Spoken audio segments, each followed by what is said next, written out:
In the morning light, I'm chasing dreams, navigating through the office streams.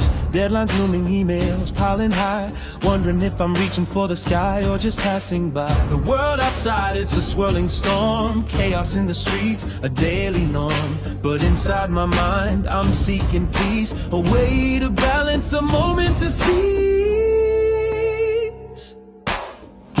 Careers, chaos, and coaching too. Finding the path, what else can we do? Observing closely, learning as we go. Making decisions, let our wisdom show. Through the storms and the calm, we'll find our way. With every challenge, we'll learn to say, we've got the strength, we've got the grace to face the world and find our place.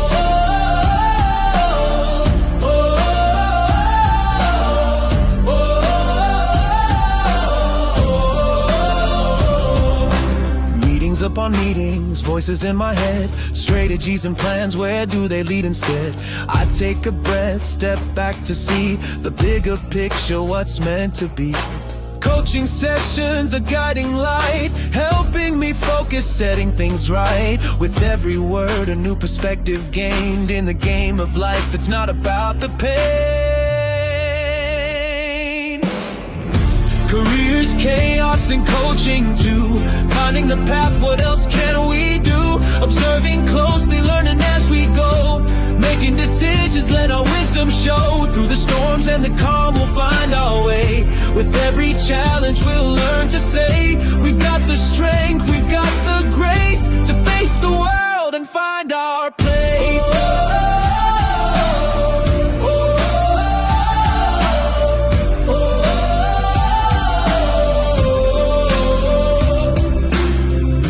Quiet moments, I find my voice. In the chaos, I make my choice to lead with kindness, to act with care, to be the change, to show I'm aware. Careers, chaos, and coaching too. Finding the path, what else can we do? Observing closely, learning as we go. Making decisions, let our wisdom show. Through the storms and the calm, we'll find our way. With every challenge, we'll learn to say, we've got the strength, we've got the grace to face the world and find our place.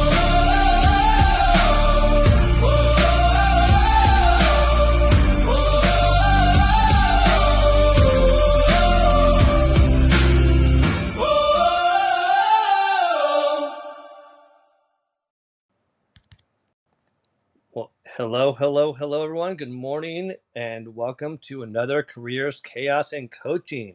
It is Sunday, June 14th, 2026, and I'm here with my amazing co-host, Melissa Houston, and I'm Felipe Cofino, and we're excited to have you here today. Melissa, how are you doing today? Felipe, I am so excited to be lazy after the show, if I'm being quite honest with our friends.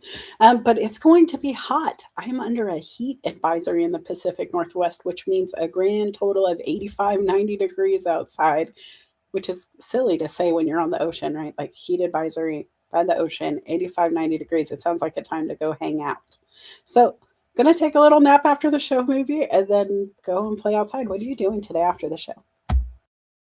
Well, after the show, I am going to take the dog for a quick walk because it's getting hot here too. It's going to be high in the 90s, high humidity, and y'all may have heard about a little bit of a UFC fight happening here in the Washington, D.C. area. Well, let me just tell you, I'm curious to see what happens because it's supposed to thunderstorm big time right when it starts. So it's a lot's going on in D.C., but later on this afternoon, I'm actually doing a recording for a Zoom party with Omar M. for Father's Day. So he's doing a Father's Day Zoom party recording for next week. So you'll see that come out next week with Omar M. If you don't know him, he does a lot with Zoom party. I want to say hello to some people who already joined us. It's great to see Bill, William, Rochelle. Thank you for joining us. I know it's early, you said. Jay Pasquale, it's always wonderful to see you. Bill, Melissa, he's calling us Melly and Fifi, and I said in the chat, Fifi is what my mom calls my sister, so that's not going to work for me. Okay, do you like Melly? Do you like Okay, Melly, I've never had anybody call me that. I can see him getting away with it. I will say that Bill could get away with Melly. It's not something everybody else is allowed to do. No. Yeah, I've been called Flip, and Flip has always been something I've always been used to. When I hear Flip, I look up, and because someone's usually calling me that. Really? That's funny. I didn't know that about you. Yeah. Missy is a pretty standard nickname for Melissa, and it's only family that uses that. Nobody else is allowed to, because I really don't like the connotation of the term Missy. When people say it, they get fussy, right? They're like, listen here, Missy, don't do that to me, because Missy does come up. But I had a few friends have their special little term for me, but they've been so varied. So Yeah. If people with my name, people had a lot of varieties that I will not share. Well, I want to know what your guys' nickname is, and now make it fun. Don't give me away a bank's, password if you're using that for security. Don't tell us. But if you have something fun you want to share, what is a nickname that maybe somebody gave you? Maybe if it was a one-off, something they tried to apply and it didn't stick, we would love to know that too. Yeah, and if it's Jonathan and you get called John, that's not really the nickname that we're looking for. We're looking for a little more creativity behind Okay, it. I have a question for you. What? Okay, so Christopher. Yeah. Topher is a nickname for Christopher. Did you put that correlation together? Because I didn't do it till I never did. I never did. Oh yeah. Yeah. Okay. Well, because when I first heard it, I'm like, where did that come from? And I'm like, oh wait, your name's Christopher. I never thought about it. And then so the first time I heard someone say that whose name was Christopher, now I never heard. Oh, okay, so you saw it in application, like you didn't just realize, hey, that's short for you heard it happen, and I met someone called Topher, and then when I realized that their name was Christopher, I'm like, oh, that makes sense. Okay. Yeah, well, I mean, it made sense once I knew a Christopher, and and I made fun of him a little bit. We were poking at each other, and I called him Topher, and he's like, oh, that's what my uncle called me or something. And I was like, wait, why? Is that a thing? And then I was like, Topher Grace. Oh my gosh, is he Christopher? And they just, okay. Good morning, it's Sunday, guys. We're going to get back on track. It takes on her ride of her epiphanies that she has. So, hey, this is the chaos portion of the show. So I want to say hello to a few of the people that have joined us. Leslie, thank you very much for the intro compliment. We try to work hard on those, even though they're not perfect. Aaron Gibson gets 100% credit for the video, though. He is hands down very artsy and very talented. If you're looking for someone that does that kind of work, check out his business. David Pushkin, always great to see you from the UK, our LinkedIn radio voice. Merrill Cass, yes, it is Flag Day. And that is here, and he's calling or watching from northern New Jersey. For those of you that don't know what Flag Day is, it's just the year after the U.S.'s birthday is when they declared the U.S. flag as the U.S. flag. So there's nothing that's not overly complicated, y'all. And then we have Omar. You say Omar M or Zoom Party 3 times. It's like Beetlejuice. He shows up in the chat. It's really awesome. And he said, I love that reference. That's great. It's true though. And then Jay Pasquale at Scorching Hot in Conservation Park. Lisa Fevix here, our wonderful female health advisor and menopause coach. And then Gregory Liverpool. Gregory, I'm shocked that you're looking forward to the UFC fight. I did not know you like sports. Sorry. Oh, okay, that's sarcasm for those who don't. Did you really think that I thought? Also, can I just say I love these nicknames that are coming through? It's finally catching up in the chat, so you've got to address the chat for me. All right, we have a very special person in the chat that I hope she joins us up on stage. And by the way, we're going to invite you up on stage early today. But Stella Da Silva is one of my dear old friends from back in the Clubhouse days. I've known her for, I want to say, going on 8-10 years now, Stella. And she is a resume queen, amongst other things. She has her own business that she started. I think it's called Car Park. No, not Car Park. I'm sorry. Desk Park, I think it is. Forgive me. Put it in the chat, Stella, let people know. But she is hopefully someone that I want to come up, because I want all of you all to come up with your questions, your experiences. Melissa and I were talking about this. It's not about so much about ours. We're going to share a little bit of knowledge, but we want you to come up so we can really dig into some examples. Meryl, thank you for liking Flip. LinkedIn user, I don't know who that is. Johnny Shaw, thank you for joining us. Jedi Jay, thank you for being here. And Aaron, it's always wonderful to see you here. You've been a great new friend on LinkedIn. And Christy Williams is in the house. All right, so let's get started, Melissa, because I know people are eager to get up here. I'm going to put the link in the chat shortly, but I just want to go over these really quickly, and I want you all to tell us or come up and ask or share your experience with which one of these really resonated with you. So today we're talking about recruitment beyond resumes. And we're going to share insights about recruitment from the recruiter standpoint, but also from the candidate standpoint, because it takes two to tango. You can't blame recruiters blame candidates blame recruiters. It goes both ways. Guess what? Both can do better. So these 5 things I just want to highlight. Melissa and I are going to chat about them and then invite you all up while we're chatting. So the first point I want to make sure is building trust and stronger relationships. This is honestly one of the things that you got to start doing before you need it. Don't go for an ask when on your first meeting with somebody. Think of it that way. So building those relationships both ways. Recruiters need to start creating their pipeline by building those relationships and getting to know people and what they do. So they say, hey, when I have a role, I'm going to reach out to you kind of mindset. And vice versa. Also, the candidate needs to start building relationships, following the recruiter, liking their posts, engaging with them any way they can at networking events. And I'm going to pause there for a minute because Melissa was so kind to remind me that we never did intros, Melissa. So Honestly, we have so many friends in the comments who was like, yeah, this show's firing up. I'm like, wait, we are live streaming to Facebook, YouTube, Substack, LinkedIn. Is there anywhere I'm forgetting? no, I think that's it. You covered it all. Okay, but so please do your intro. Go ahead. Over to you. yes, and if you're listening, tell us where you're streaming from so we can know where our listeners are. But hi, I am Melissa Ann Houston. I'm the cultivator of dreams, motivator of human capital. What that means is I help people like you figure out what they want to be when they grow up and get a plan of action together. Sometimes we use crayons, sometimes we use markers, sometimes we just pull out the highlighters, but we definitely get to work writing things down, figuring out what's next.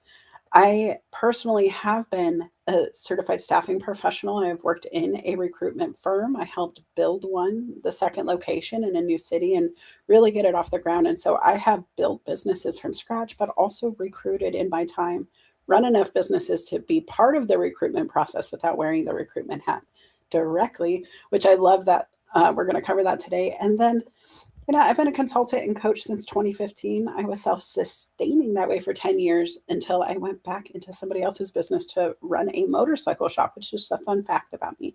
So happy to meet you guys. Check out the website, documentthenAct.com, and follow me on YouTube where I'm streaming this show live. Felipe, thank you so much. Back to you. Well, you're very welcome, Melissa. And for those of you I have not had the pleasure of meeting, because there are a few names down there that I think are new names. It's always wonderful to see new people join us. I'm Felipe Cofino. I've been an HR executive for over 25 years. I've been the founder of Cofino Consulting for over 5 years, where I provide HR services like recruitment, training, compliance, and audit services. I'm there to help make your HR team better and go from good to great, not necessarily replace them, unless you need a new HR exec. And then I am also streaming everything on YouTube, where I house everything that I do, everything with all the history of careers, cast, and coaching that we could possibly put on there is on there.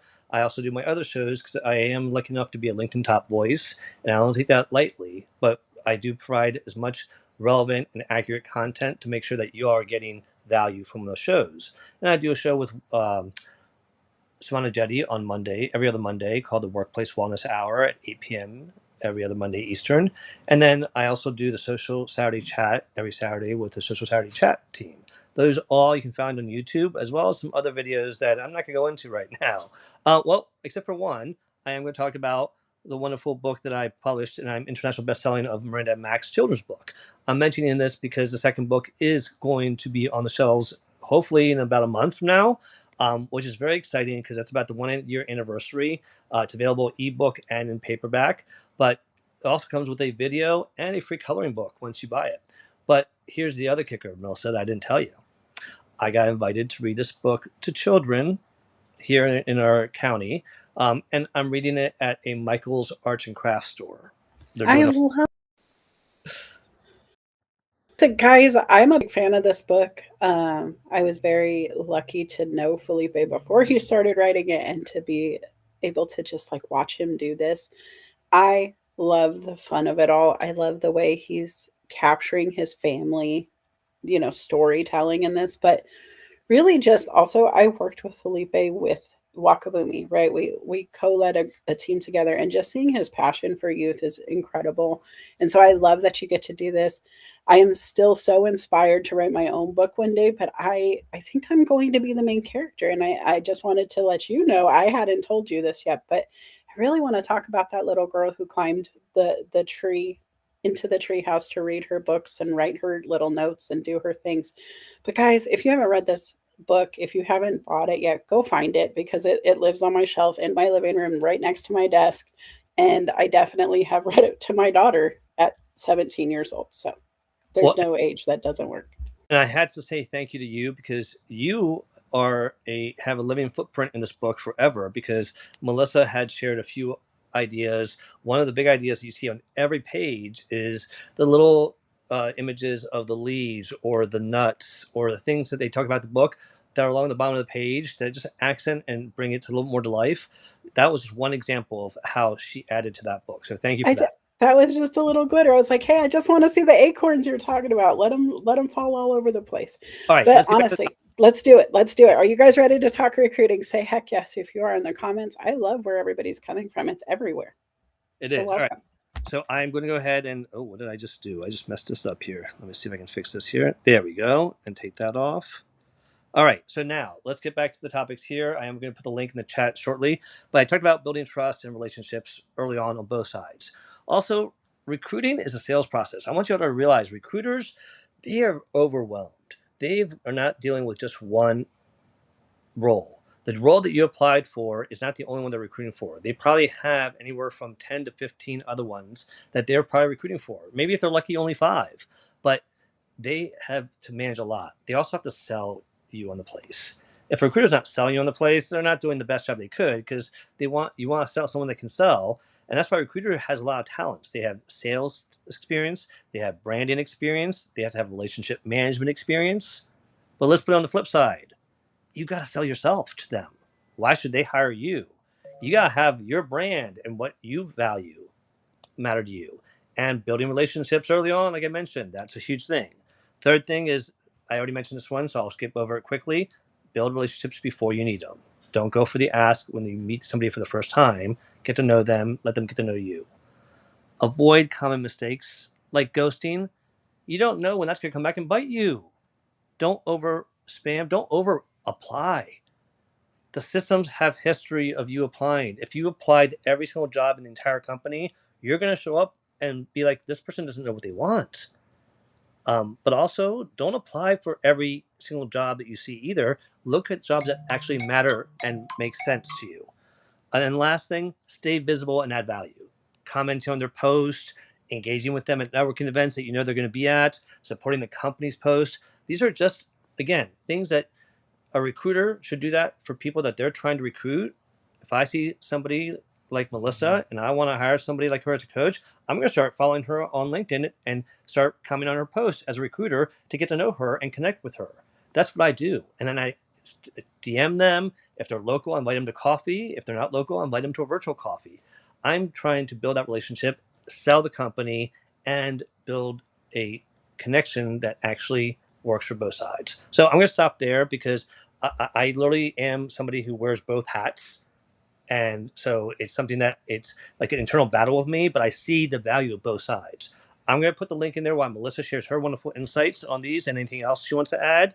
And I look forward to having you. Please bring it back. Please bring it back up, because I can't read it if you take it away. Thank you. Listen, guys, something that came into my brain and I just want to address, as somebody who has worked, in onboarding and hiring and managed businesses that needed to do hiring, I have a unique perspective. But the other thing is, in the background screening industry, I really got to see the back end processes of a lot of recruitment firms, right? It's integrated into the systems that I was working in. I was part of their process. And so I needed to know where I was in the process, and I coached and consulted on that. I want to jump to number 2. Number 2, you can't cookie cutter a recruiter. There are so many types of recruiters out there. And there are some recruiters who are given one specific job. I need a doctor. I need a surgeon. This is the skill set I need. This is the criteria they need to meet. This is what I need you to find. And their only job is to hunt that one person down, and they get paid a very hefty sum by the person searching to find it. If you're not a doctor and you don't meet that criteria, they are wasting their time speaking to you, because their only job is to find that one person. Then there are others who do firms. Maybe they have a list of clientele. They have 20 to 30 jobs open at any time. A staffing service very often is how you would see this.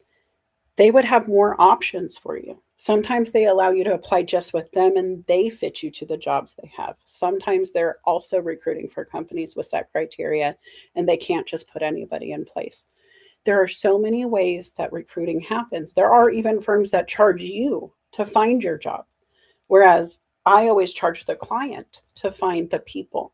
And so you need to ask really good questions. And that goes back to number one. But before you get started, start asking the question, what kind of recruiter are you? How do you help people find jobs? What are your steps when you are working with your client to find talent? I think that is the very first thing I want to just put out there. Everything else, absolutely, we can dive into deeply, but I think asking good questions first, getting to know the recruiter, asking them what their process is instead of trying to make them fit yours is going to be much more beneficial. Felipe? Absolutely. And I love that you shared that. I think that's, and here's the thing. We want people to, if they have a challenge they want us to discuss, that's fine. But we'd love to hear your solutions of how you've overcome some of these things too, or what examples of great recruiters, or if you're a recruiter, what a great candidate looks like. We want to give you tips to help you succeed. We don't want to come here just to be negative about what isn't being done. We want solutions. And we're trying to give you some ideas of how you can change the way you look at things so that the things you look at will change. Stella has a great point here if you want to read it. It says, important that. Yes, right here. It says, important that you have good human relations with recruiters, even if you never see them face to face. A thank you note, birthday, Christmas message go a long way. And that is such a great thing because that's one of the easiest things that you can do on LinkedIn. It tells you when their birthdays are coming up. It tells you, when Christmas is coming up. I have a group of 6 recruiters that I've dealt with over the last 10 years. I always stay in touch with them, no matter what, every year. And you know what? 2 of them have become close enough friends where I'm sending them books of my children's books. They have young kids, but they always call me saying, hey, you know what? I know this is not what you're exactly looking for, but it's a short contract if you want to take it. It's probably below what you're used to, but you could probably knock this out of the park. And they always come to me with all these wonderful ideas that I wouldn't have thought of and expose me to opportunities and new people. That's the benefit of building those relationships that Stella's talking about. So I love that she brought that up. The last thing I want to mention before we bring our first guest up here is that when you are out there, it's so easy for us to leave reviews. Okay, here's one that avoid a mistake to avoid. People leave a lot of reviews out there. Go look at what reviews you've left out. If you left reviews before on Glassdoor, Indeed, because if you were snarky, if you were rude, and I see that as a recruiter, I might be concerned about hiring you. Are you going to be a problem child if I hire you and be a complainer because of how snarky you got on this? I don't know the story. I don't know. But it raises a red flag. So be careful about that. If you share a valid comment, that's fine. But if you were, I left one a long time ago that was a little snarky, and I removed it because I didn't want it to hurt my image, my brand. All right. With that being said, I have to jump in just here jump in. real I knew you quick. were going to actually. Background checks, guys. I could scare you with what I could find on you. I could. And it's Facebook's fault, and it's LinkedIn's fault, and it's your fault because you answer these stinking posts. You go and you say, here's a list of all the things I want to know about you. And these are things people are doing to steal your identity, but you're also the comments on Facebook. I can tell who it is. I can tell what your family's political affiliation is. I can tell if you liked the last election cycle. When you post, think about settings. You can post privately. I won't see it if you set it up that way. You can change it today and backtrack everything.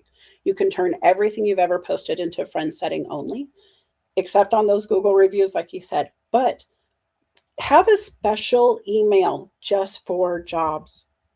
Don't have it tied to your socials. Don't have it tied to everything you've ever done, because if you're not sure how your behavior is going to land with somebody, you definitely don't want it to be easy to find. And if you're contemplating what I'm saying right now as a grown-up going, maybe I should behave better, then do that too, right? Just common sense practices, guys. But Imagine I take every word you've ever written and I read it without any context behind it. I just take a snapshot of the line. I don't know what the meme or the post or whatever it was says. Can you stand in front of that verbiage without a recruiter diving down the deep hole of how somebody hurt your feelings 10 minutes before that? No offense to anybody, but really contemplate that, because I've seen really good jobs lost over something silly. Back to you. Absolutely, I totally agree. I'm trying to fix these comments here so that they work, but it's not working. That's better. So the other thing I want to say is that with oh my god, I had a comment and I started trying to fix the stupid thing, and it just slipped my mind. What was the comment you mentioned just now? Settings being private. Oh yeah, background checks. Yes. Okay. All right. So the other thing I want people to remember also is that with the background checks and all that stuff, it's what you've done. So make sure that you're aware of what you're applying for. If you know that they're not going to hire somebody that has done something that they clearly state is not a requirement of the job, then don't apply for it. All right, let's bring our friend Gregory up. Gregory, thank you for joining the stage. Let's do this here. Oh, let's move you over here. How are you doing, my friend? And what is your question or share today? Hello. It's finally the sun is shining and we're getting some normal weather here in the 204 and the 413 in the capital of Manitoba, Canada, Winnipeg. The stuff that resonated me is I'm gonna go straight through the box 1, 2, and 3, and the solutions of the following of all three. I would love to see. We recruiters needs to be at career and job fairs, not being behind a computer in regards to solve number one. In number two, straightforward, your word is your word. And I will say, as a person who is neurodiverse, sometimes their word really goes south. And that basically lines in terms of a major trust issue with me. And I'm basically evaluating our relationship as we know it in regards to that kind of trust per se. Number three, that's why I've been saying for at least a couple like 4 or 5 months, 4 or 5 months, that recruiters and talent acquisition people need to be more visible on LinkedIn because people like me, we cannot develop a relationship if you're going to do the old drop the job on your LinkedIn profile or in the timeline and then vanish without a trace, and you're not being socially active on the platform per se. I know this for a fact because I have linked with recruiters who haven't been active on the platform in terms of commenting or posting in weeks plural and months plural. And I love the last line that you have on the slide, Felipe. Your reputation gets you called, and that is probably one of the gazillion mantras on this particular LinkedIn platform.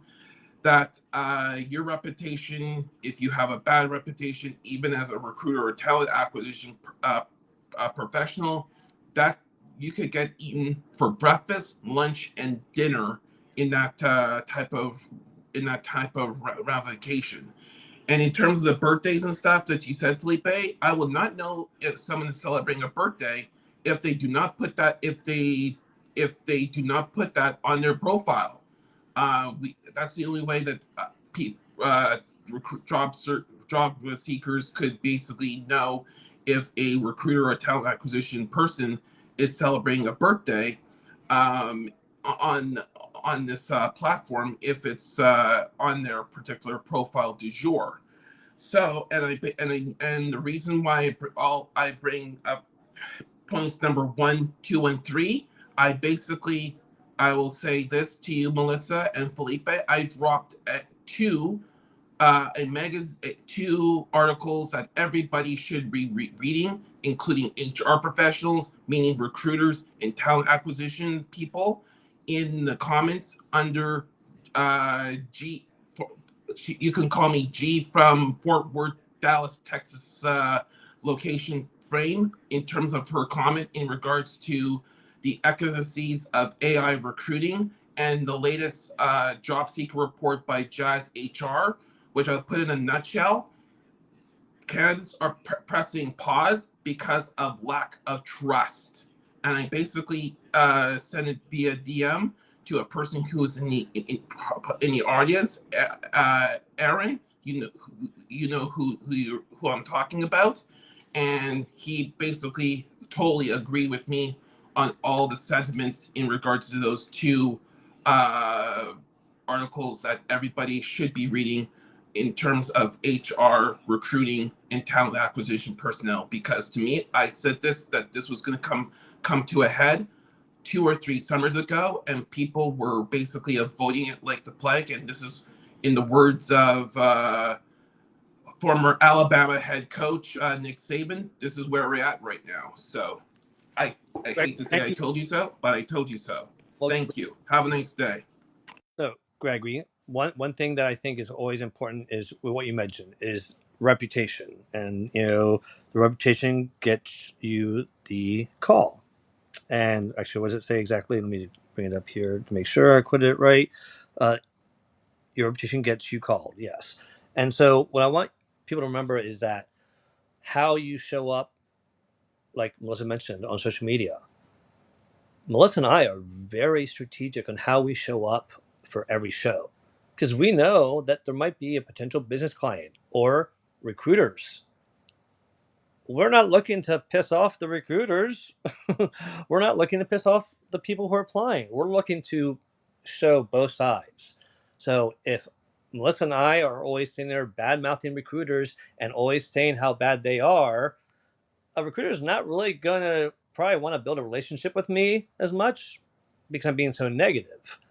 If I'm providing solutions and that's part of my brand, that's going to send a message that I'm more solution-based, and they're going to be more curious about me. So as much as the reputation of that recruiter, because they got a big shoes to fill with that reputation. It's not just their own personal reputation as a recruiter. Their job and how they work impacts the reputation of the company's brand. So they got 2 brands to worry about. On the other side, when we're candidates, we just got to worry about our brand. And that's important unless we have a business, of course. But when we're applying for jobs, we're worrying about us as the candidate. And how are you coming across? If people are showing up in your shows, if people are showing up on reading your blog, if people are looking at your Facebook, what are they seeing? And that's something that's really going to predetermine your reputation before they even consider calling you. And so that, I think that's an important thing to remember, because people are looking as a recruiter. That I've been doing this for 30 years.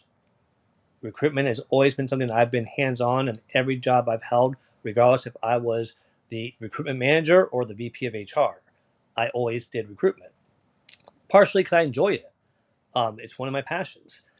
I've watched it progress. And Gregory, you're right. Things need to change. But when 30 years ago you were probably talking about it, people probably started working on changing, and that's where the progress is today. So it takes time for things to change. That's where I think we have to be patient, and nothing's going to change tomorrow. Just because we have proof today, even, nothing's going to change tomorrow. Because guess what? They got to change the applicant tracking systems. They got to change processes, policies. So it's going to be something that we can't stop fighting for what's right, but we also have to be patient with the reality of how long things take to change. Melissa? I would love to just also say this comes back to aligning with your recruitment team. And you're building it, guys. This is up to you to decide who's going to be in your circle on LinkedIn. The block button works. If it doesn't work, you can stop engaging and unfollow and do the things. But the reality is, if you have conversations with recruiters before you ask, before you expect, before you demand, before you entertain their offers, you're going to have a lot more clarity. I don't want to work with businesses who make me interview with AI. You get 1 round of interviews with questions where I can use my voice or respond in a video. I really hate giving you a video when you're asking me questions. I can't get any questions asked in that way. So for me, that's a boundary. As soon as you put me into an AI interview, I'm exiting the application. I'm withdrawing it from your company. You don't align with my value system, and that's okay to stop it right here. But demanding they become who I need them to be is going to be the uphill battle that I refuse to climb in all ways. Can I come here and fight the battle with Felipe every day to change your guys' mindset one brain at a time, not knowing where you run your companies, not knowing who you work for, what your mindset is on this beyond your commentary? But we're here sharing our perspectives, hoping you will take that seed, plant it in your own pot, and let it grow where you are. And so I think if you address social media, rooms, networking, any of this ripple you're trying to have with that mindset, it's not going to feel as heavy. You're going to find more people who want to move into your circle because they do align with you, and you're going to get rid of the people who don't align. Eventually, we're going to outnumber them. And so I think it's a slow game for sure, but you can quickly move into better circles now. Felipe? Absolutely. I just want to make one more comment, and then I'm going to hand the mic back over to you, Melissa, to introduce David Pushkin. But before that, one thing I want to remind people also is when we're out there, okay, so when I'm leading a team of recruiters, and this has been my experience in hospitality, banking, and in education, all three, okay? The expectations on recruiters is to how's the candidate experience? What's the time to fill? What's the cost per hire? Because, finance wants to know. These are analytics that we are being measured by, but that relationship and the candidate experience is just as valuable. And when I'm telling my recruiters and I'm listening and coaching them on things, and a candidate's waiting in the system and hasn't gotten any kind of communication in 2 weeks, that's a huge red flag. Now, just like in any industry, you got good people at their jobs and you got people that are bad. How many people have been to a bad dentist? I know I have, and I've been to a great dentist. So every industry is going to have the good and the bad. We have good lawyers, we have bad lawyers. So I think that when we think about it, understand that if you are searching for those good recruiters, they're out there. If you run into the bad recruiter, you probably don't want to build a relationship with them, and you might not want to work at that company if that's how the company represents themselves. But sometimes it is just that one individual. So try a different recruiter. It's like when you hit that brick wall, what are you going to do? You're going to keep on hitting it, or are you going to go and try something different? So, Melissa, I'm going to hand it back over to you. And I'm excited to hear about David. And the link is in the chat, you all. So we have about 20 minutes left. We'd love to hear your experiences. We want you all to come up and join us and share your questions because this is how everyone learns. Over to you, Melissa. Well, David, I feel like he's introduced you twice already, so I'm not going to hesitate to hand over the mic, except to say thank you so much for showing up. I love the commentary you're bringing, and I would love to know what the thoughts are for the day. There's lots of thoughts today. I'll keep it to this. Happy Sunday, everybody. I think, when you're trying to build trying to build a relationship, it's super important. You made a couple of points there yourself, Felipe and Melissa, around, you're almost like your digital footprint, what you're talking about on social media, what you're talking about on Facebook, LinkedIn. People will look at that, they will check it. It's a two-way process. You obviously want to look at what they're doing.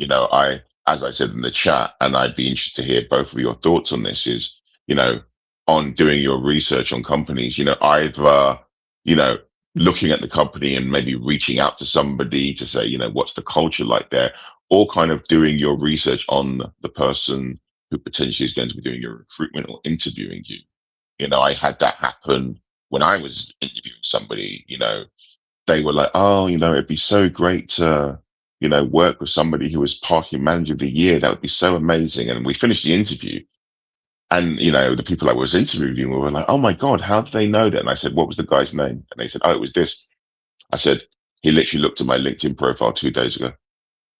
And so, I think, so I suppose my question to you, is basically, my question is, how important do you feel it is to do your research on potentially the people who are going to be interviewed at the company? I'll mute for a second. Thanks for letting me share. I love this question. The more you know about the business, the role, myself when you walk into my building to work with me, the easier it is to have a conversation, because you have questions for me. You can engage me in things to gap fill, which is exactly what I asked for in this AI interview. I'm not kidding, right? I've done my research, but it created additional questions. And so I think showing that intrigue, showing that fun, that passion, that interest is what puts you a step above others. If people come in and expect me to walk them through every facet, they didn't even read the job description. They're asking me what the pay is, and it was clearly defined because in this state it's required. It puts me off a little bit because I'm like, well, how interested are you? And so I think having that at the ready is great. I think doing the engaging, showing them you're so interested that you went to see who you would interview with and see what you could learn about them ahead of time. I like to know who I'm going to work for. Felipe, I would love to know what your thing is, but I really do look at the company. I look at what the press is saying about the company. If I find out that they just made a huge investment in something that I am opposed to, I want to know before I apply. Twitter, for example, guys, I'm just going to say the word. I absolutely shut down an account that I never really utilized as soon as I heard an employee slept on the floor to keep their job because they ended work from home stuff and this person lived out of state, and they fired the person anyway after camping on the floor to keep their job. I wouldn't work there no matter what they've made their name, right? And so those are the things I would align with by doing the research. Not only do you make better connections and you can engage in their profile and get to have that know, like, trust ahead of time, but you also get to prevent any overlaps you don't want. Felipe? I love what you're saying. My restream glitched right when David said, "My question is." So, can you repeat the question, one of you? How much value is in researching the people, the place, or the job before you go in? And Uh, I'm if I'm wrong, David, please feel free to correct me. no. Is that hopefully that's right, David. Um, but one of the things that everything you said, I agree with, Melissa, because that is something that you have to research because for two reasons. Everything that Melissa just said, and then I'll add another one. There's scammers out there. I always go to the LinkedIn page when I get an email from somebody to see if they are on there and to see if they're legit. And then I'll even DM them saying, "Hey, I just got an email from you. I just want to make sure it wasn't a scam because it seemed a little bit unique." And I'll get responses back. "I did not send that. Can you forward it to me? I want to send it to our IT department to make sure." So there are scammers out there. But the other thing is, like Melissa said, you're going to learn about them. What Stella said it lovely here. It's important to have your LinkedIn optimized because recruiters love this and they get a good idea of who you are professionally and personally, and they're more likely to come to you instead of going knocking. That works in reverse too, y'all. Having their LinkedIn profile optimized so that you can research them. Um, I get a lot more value of researching the individuals than I do the company. The company puts up a great face. They always say the right things on their company page. The individuals are going to be more outspoken. So researching them, finding out who they are, what they've done, that's so valuable. Another thing that Stella mentioned here is if you have, and this is important, don't do this with someone that you don't know, okay? Stella says it very clearly. If your recruiter is on LinkedIn and you have a good rapport with them, meaning you've worked with them before, they placed you before maybe, and you think that they are good, you want to maintain that relationship in a great way of keeping your name in their head is by doing things like giving them a recommendation on LinkedIn. Hey, you know what? Stella was a great resume person. She helped me optimize my resume and get me this job with this referral to this company. Highly recommend her for anyone that's looking for help with their career. Boom, great recommendation. That's the kind of stuff that recruiters thrive on because it helps them get more validated out there and it helps their brand grow. So think about how can you help a recruiter help how can you help them so they can help you is really I think what it comes down to. And listen, guys, I just have to jump in and say it can be as simple as going, Lauren Sermon, may I introduce you to Felipe Cofino? they're both recruiting in their own ways or whatever it is, right? Like they were on the show, they gave a shout out that I was the overlapping facet. Cool. That's no like trust for anybody watching her show, his show, my show. When we comment on each other, you need a recruiter, you start seeing recommendations. You can go look at recommendations Felipe has given. You want to know who he works with? He'll tell you on his LinkedIn profile. That's how you would know. You guys have to get strategic about how you use LinkedIn, use your network, and reach out to recruiters. I'm loving this show so much. What about you guys? Tell us in the chat. Okay, Felipe, back to you. And one of the things that, there's just so much value to doing the research, but these recruiters out there, if they get a bad reputation, it can destroy their career. It really can. I want to thank William and Omar for all their chat in YouTube. And Stella, I know you weren't able to join us on stage because of your connection, but I love that you're sharing wonderful insights here. And I'm just reading another comment you wrote here. Yeah. So again, I think Stella's suggestions about recommendations are highly valuable. Again, the one thing you don't want to do is don't recommend somebody you don't know, because you want to get to know them. Like, you have a recruiter that, oh, I wish they would connect with me. I'm going to give them a recommendation so that so I stand out. Well, if you never DM them and you never chatted with them and they never worked with you, that recommendation doesn't really mean much. Like, I've blocked people for giving me a recommendation that I didn't know. And it was absolutely not even tied to like a show or something that they could have accidentally engaged me in. I just don't like it. It's gross feeling to me. I want to earn every single gold star. Yeah, we're talking about building those relationships and maintaining them. And that's the part that I think you got to understand. Recommendations is the part of maintaining them. Building them is, hey, reaching out, connecting engaging on their posts, asking them questions. Just ask questions about the company. Hey, I'm curious, how big is your HR department, for example, and let them, do that. Now, one more last thing I want to share is that, Melissa, you mentioned about recommendations. Now, again, I have a unique situation that I'm in HR. So that adds credibility when I talk to recruiters and other HR people. Okay. When I had to lay off 63% of my staff at the nonprofit I used to work at, I told them all, any job that you all apply for, send me the link that you apply for. If I'm connected with the recruiter, I'm happy to recommend you for an interview. I can almost 100% say with certainty that every person I've ever reached out to say, hey, this person applied for your job, they are worth at least the interview, they have gotten an interview. Now, would I recommend somebody I don't know? No. But that recommendation just got them the interview. And that was just step one. So those relationships that you build with people, you never know when they might come in handy.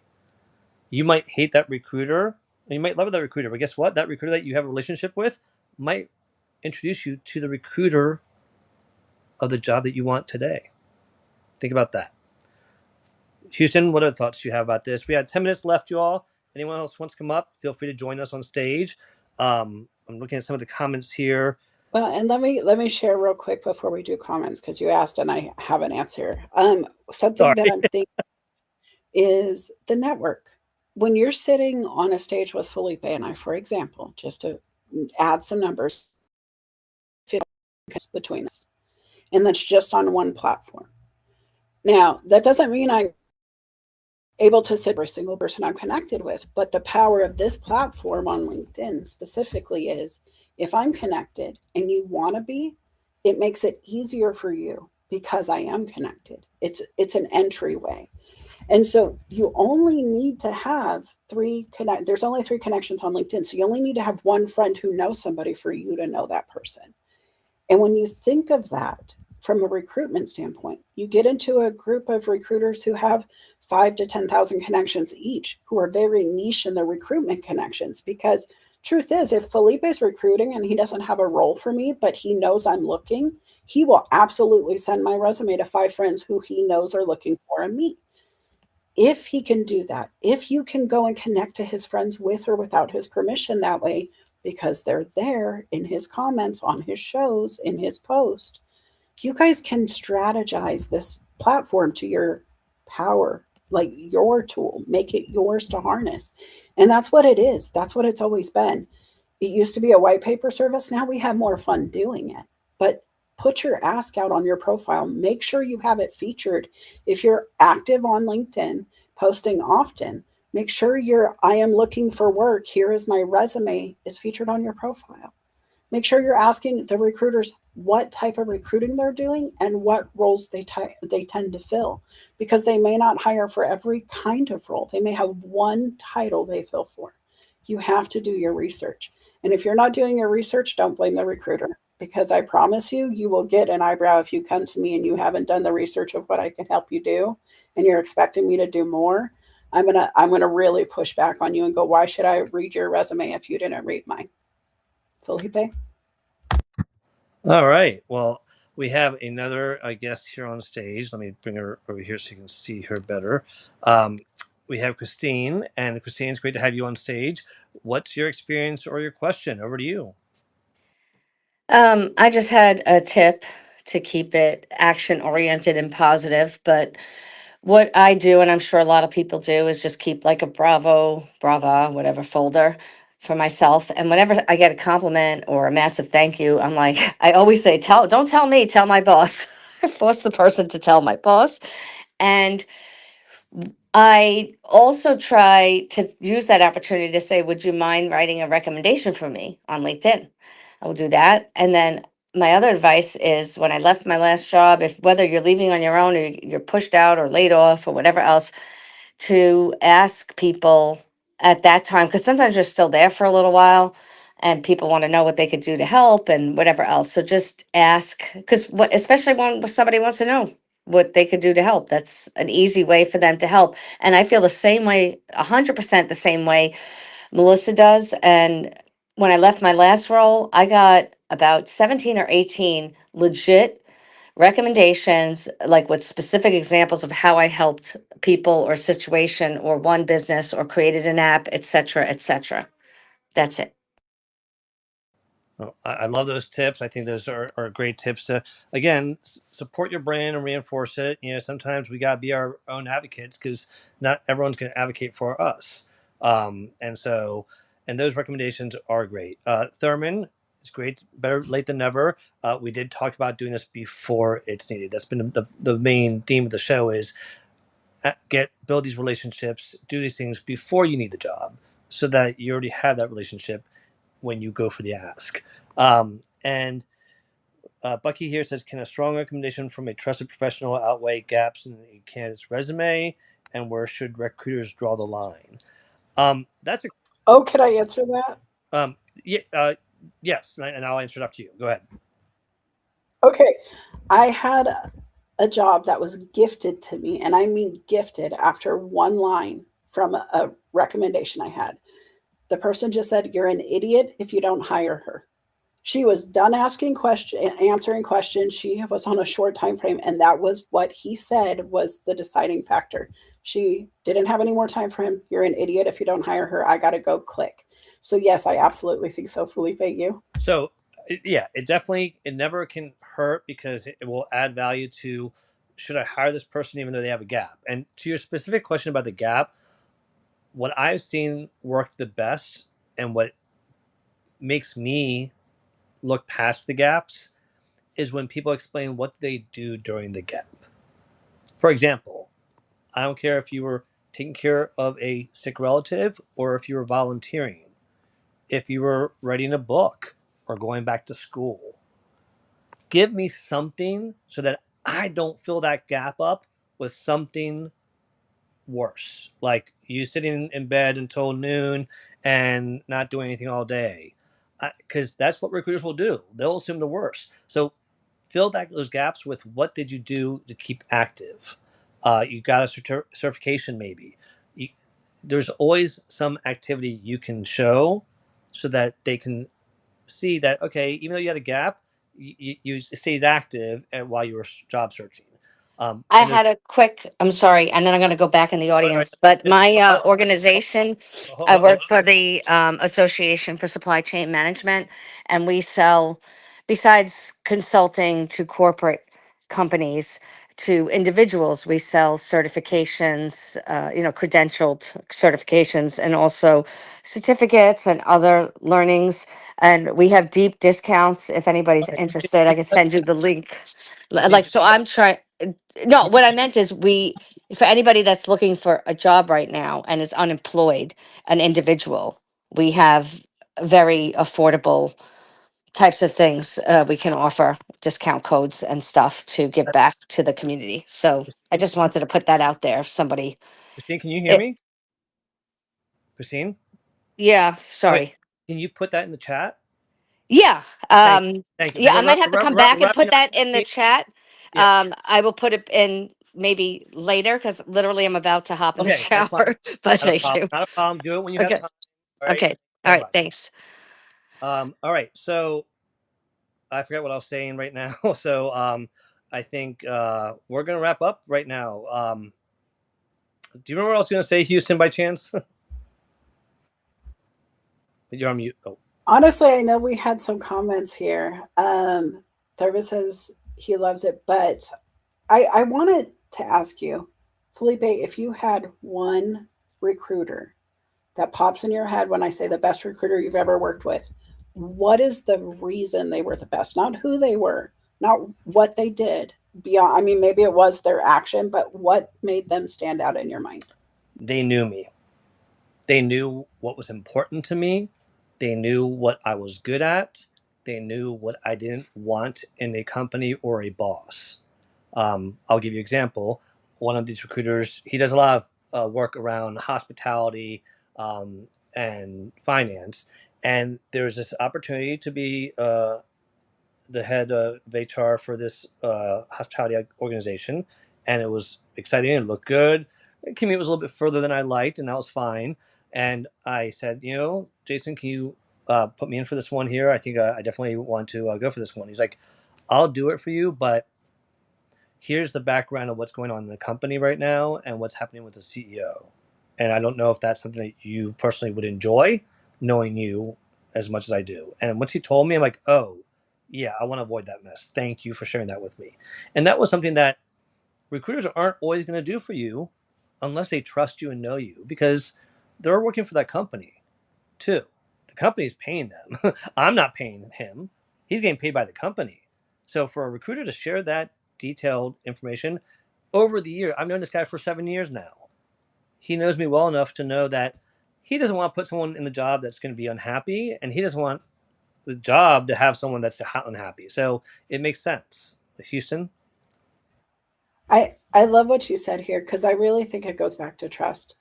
If I am going to spend 8 hours a day of my life plus, right, minimum 8 hours, definitely more when you're in leadership roles, I need to know I align. I need to know it's something I would want to invest my life in because that's what I'm giving for pay is part of my lifetime. And I think it's so important to have integrity as a recruiter to just own the process. Let them decide. If you tell me, hey, this guy has a lot of churn in his company because he's a jerk and he yells every third Thursday. Cool. Every third Thursday, I'm taking a mental health day. I'm going to be sick, accidentally have a dentist appointment. If I know it's every third Thursday, just let a girl know. We can work around it. I'll bring extra snacks that day so I have something to chew on instead of speaking. But be honest. I think my favorite recruiter was the one who came in and said, you're asking for too little.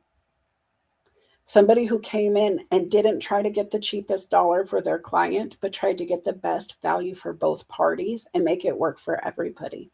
And I use that today. It's something that I carry forward. If you give me a scope to pay of 20 to 25, I'm going to offer 24.75 every time. I am. It's just what I do. If they're worth more, I'll even say, hey, can we push to 26? But I won't start somebody at the lowest bar ever. I will tell them, I believe in you at this level, and I want you to prove to yourself that you deserve it. And then let's push you to the next level and do it again. And it works. And so I think, guys, whatever you've experienced in recruiting that you love, go ahead and emulate that in your experience and try to find people who have that already glowing within their profiles here.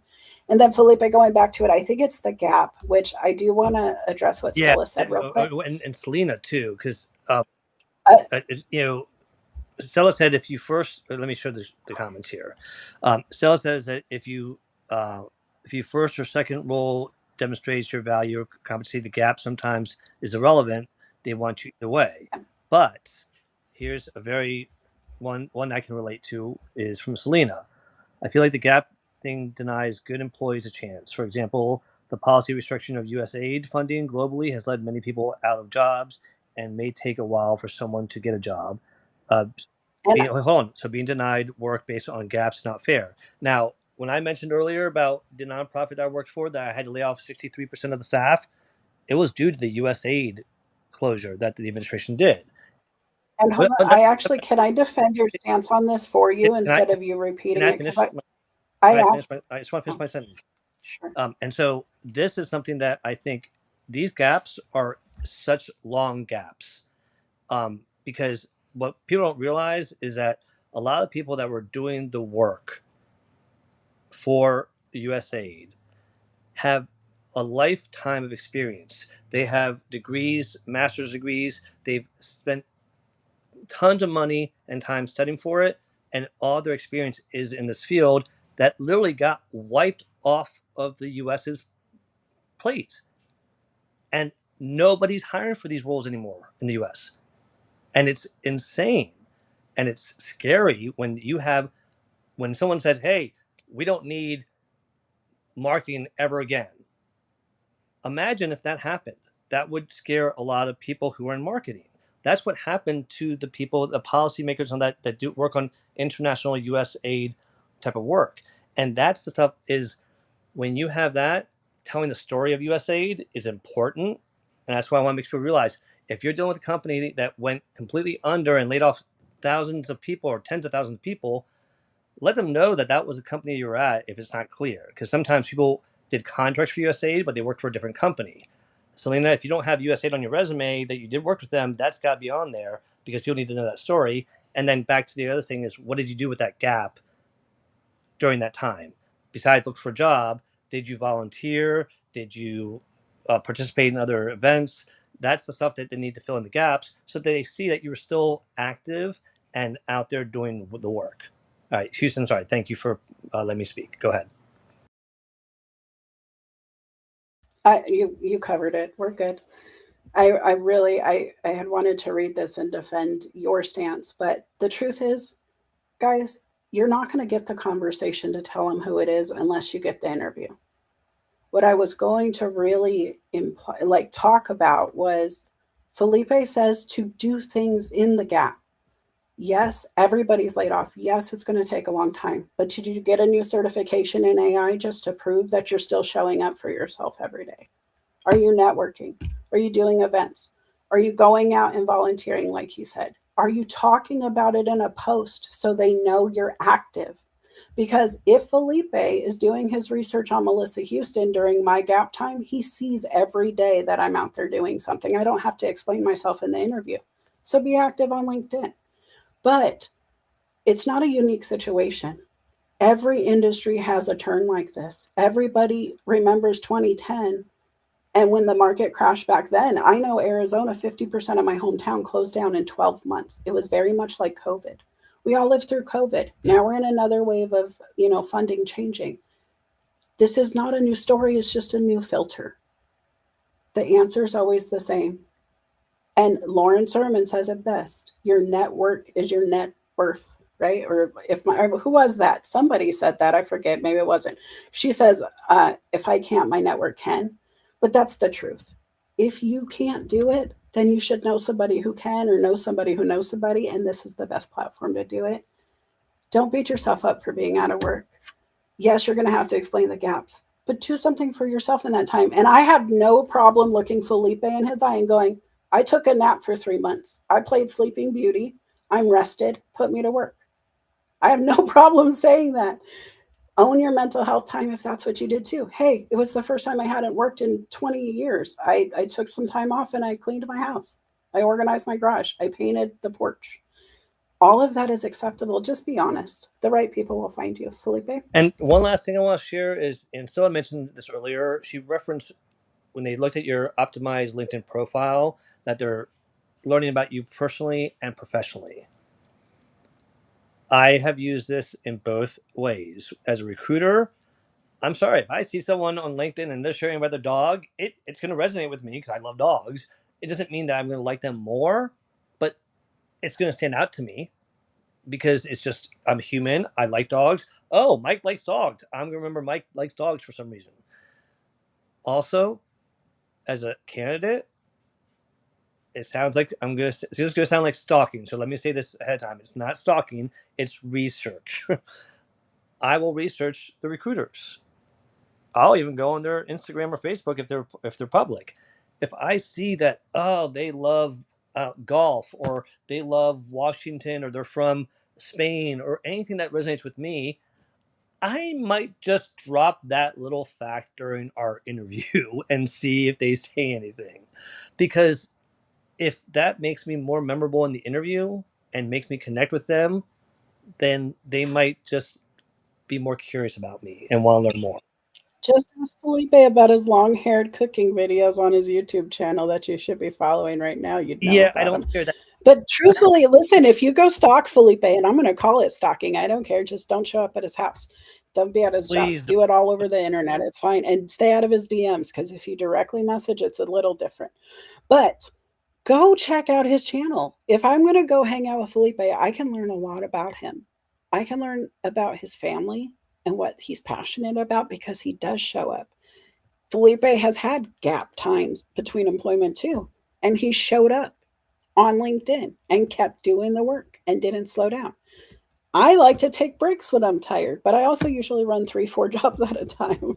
I do so many things. So when I shut down, I'm totally okay with that. I'm like, hey, I'm a busy girl, and sometimes I just put some things down when I need to. People respect that in business too, because then that means I'm not going to burn myself out. I'm going to be able to pace myself when needed. You guys own your truth. You're going to write your story either way. I say it all the time, but I really believe the right people will find you, move in the right circles, leave nice reviews, because the other thing Felipe was just talking about, if you follow a recruiter on LinkedIn and you're not being nice here, they could be on their TikTok blowing you up and you don't even know it. So be careful. This is the internet. There are dangerous people on this platform and beyond. And I just want to give Bucky and Stella credit again for just reiterating the importance of being active on LinkedIn, because that's another example. And I love that you brought this up. When you're thinking about your gap, you can say you did all this stuff, but if you had posted about it as well on LinkedIn about what you were doing during that gap and showed, oh, here you are volunteering, or here you are doing your live streams, whatever it is, that adds validation to what you did during that gap. So I'm glad that Stella and Bucky both mentioned that, because if you are comfortable being active, it's going to help you validate what you were doing during that time period. All right, Houston, this has been a great topic. I feel like we could do a part 2 to this almost. And I adore you too, Stella. Sorry. Oh, that's cute. I honestly would love to do a part 2, but I would love to bring recruiters on and put them in the hot seat and let them answer our questions, maybe do some back and forth rapid fire, and just really have you guys fill the sheets for us of what questions. Oh, maybe we have 2 candidates that are job searching and 2 recruiters, and have them go back and forth and give them some guidelines, like, hey, here's some roles and you can't do, but let them ask the real questions. Maybe that could be a part 3. Okay. I honestly would love to see because how many of you guys are hiring or recruiting or had been promoted to be in charge of something because you're really good at it, and all of a sudden there's an additional duty that was assigned of recruitment, and you don't know how to assess the people to know if they're going to do the job before you can see them acting. That's not a skill everybody has. Maybe you need to ask a recruiter how the heck they do it. Why do staffing firms get to charge up to 20, 25%, 30% of the annual salary to place a high-level candidate if they could just hire on their own? What is that skill set that Felipe and I have harnessed in our toolbox that others are missing that they would pay for? It's it is a skill, and there are tips and there are tricks that we can share. And I think the recruiters being in the hot seat, maybe answering some of those kind of questions, not so much like, why don't you respond to DMs, but what about a DM tickles your fancy? What is it that sets us apart? What is it that you see in an interview? I did. You see in an interview that makes you want to just grab my resume and shove it into your client's, briefcase and say, this is your person. This is the one to cut the check to. Because I think if you guys know that, which Felipe, we know, we've had to ask the questions on the contracts, right? We know. If you guys knew, then you could think like a recruiter, and then you could, engage from the opposite, kind of back building that idea, right? When you can reverse engineer the process, Felipe, you get really empowered. And I think if we could do something like that, if we have some recruiters who want to volunteer, we would love to talk to you. Absolutely. I think that'd be a great second show. So this might be a little series that we're going to be doing here, you all. So listen, I hope you all got some value. Let us know in the comments what was your biggest takeaway.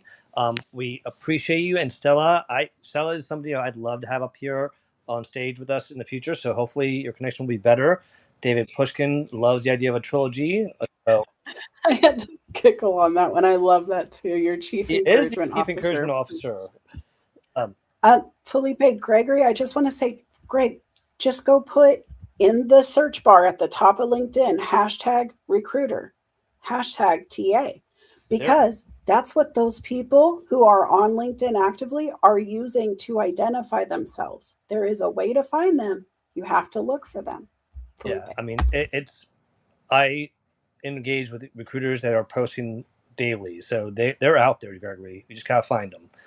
And if they're recruiters and they're not engaging daily or posting or commenting or active, then they might not be a real recruiter. Just saying. It could be a red flag. All right. Well, listen, we'll be back here in 2 weeks for another great episode of Careers, Chaos, and Coaching with none other than Melissa Houston and me. And we look forward to you all joining us. Again, this is for you all. You all make this such a valuable session because of the questions you ask, the insights you bring. We just try to provide you our experiences and hopefully learn from our mistakes too, because we don't want you to repeat them. So have a great week. Take care of yourself. As always, be confident in what you know. Be curious. Be grateful, compassionate, and tenacious because you've got this. Have a great week, Melissa. Hope you enjoy the rest of your day. I'm going to go get that sunshine on, guys. Go outside and get some fresh air. 5 minutes minimum. Go do that. Felipe, I'll see you next time. Adios, everyone.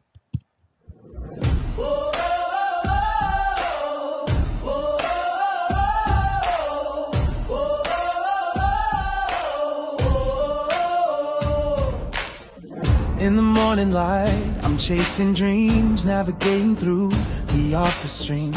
Deadlines looming, emails piling high, wondering if I'm reaching for the sky or just passing by. The world outside, it's a swirling storm, chaos in the streets, a daily norm. But inside my mind, I'm seeking peace, a way to balance, a moment to seize. Careers, chaos, and coaching too. Finding the path, what else can we do? Observing closely, learning as we go.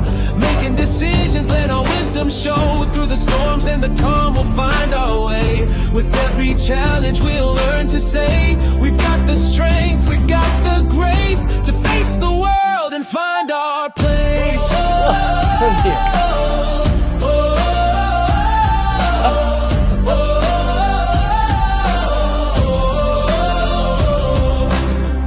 Upon meetings, voices in my head, strategies and plans, where do they lead instead? I take a breath, step back to see the bigger picture, what's meant to be.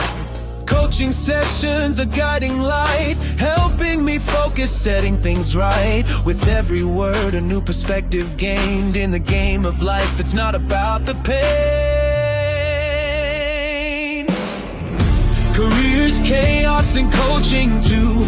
Finding the path, what else can we do? Observing closely, learning as we go. Making decisions, let our wisdom show. Through the storms and the calm, we'll find our way. With every challenge, we'll learn to say, we've got the strength, we've got the grace to face the world and find our place.